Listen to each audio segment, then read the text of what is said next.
Hello friends, welcome back to my channel. मैं हूं साजिदा नफीस और आप देख रहे हैं गॉड इज़ ग्रेट चैनल। खुदावंद के ज़िंदा जलाली और बाबरकत नाम में आपको मेरा दिली सलाम। मेरा ईमान है कि खुदावंद के फजल व करम से आप खैरियत से होंगे। आज की वीडियो में हम सीखेंगे ज़बूर नंबर 6, मुसीबत के वक़्त दुआ।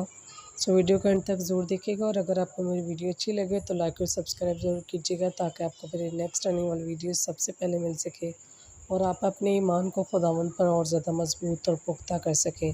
चलिए चलकर शुरू करते हैं अपनी वीडियो को और सीखते हैं कि ज़बूर नंबर 6 में मुसीबत के वक़्त दुआ के हवाले से कलाम मुक़द्दस में क्या दर्स मिलता है।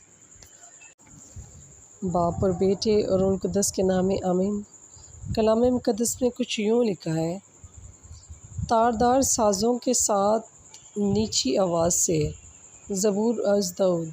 ए खुदावंद, तो अपने गज़ब से मुझ पर ना भड़क और अपना गुस्सा से मुझे तंबीहा ना कर।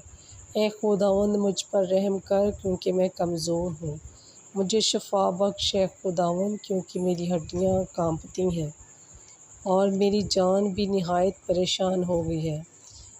बस तू ए खुदावंद कब तक? ए खुदावंद, फिर आ मेरी जान को छुड़ा। अपनी रहमत की खातिर मुझे बचा ले,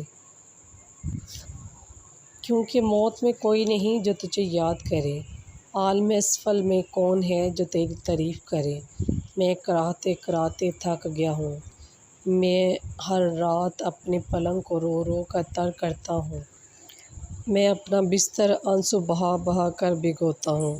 गम के मारे मेरी आँखें सिर मुर्दा हो गई हैं।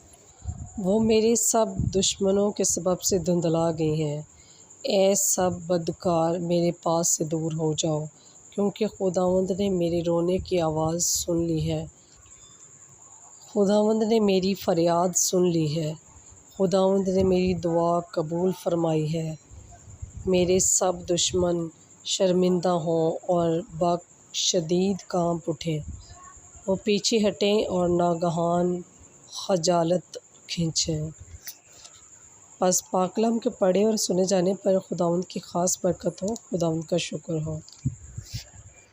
बस मेरे अज़ीज़ों, जब आप भी मुसीबत की हालत में हों तो ज़रूर ज़बूर नंबर 6 का मुताला कीजिए। खुदावंद से रोकर उसी तरीके से मांगे जिस तरह दाऊद नबी ने ज़बूर में फ़रमाया है। खुदावंद इस कलाम के वसीला से आपको और मुझे ढेरों बरक़ात से नवाज़े। मिलते हैं किसी और नए टॉपिक के साथ और सीखते हैं कि कलाम मुक़द्दस में और क्या क्या इरशादात फ़रमाए गए हैं। तब तक अपना और अपने प्यारों का बहुत सारा ख्याल रखिएगा। टिल देन, खुदा हाफ़िज़।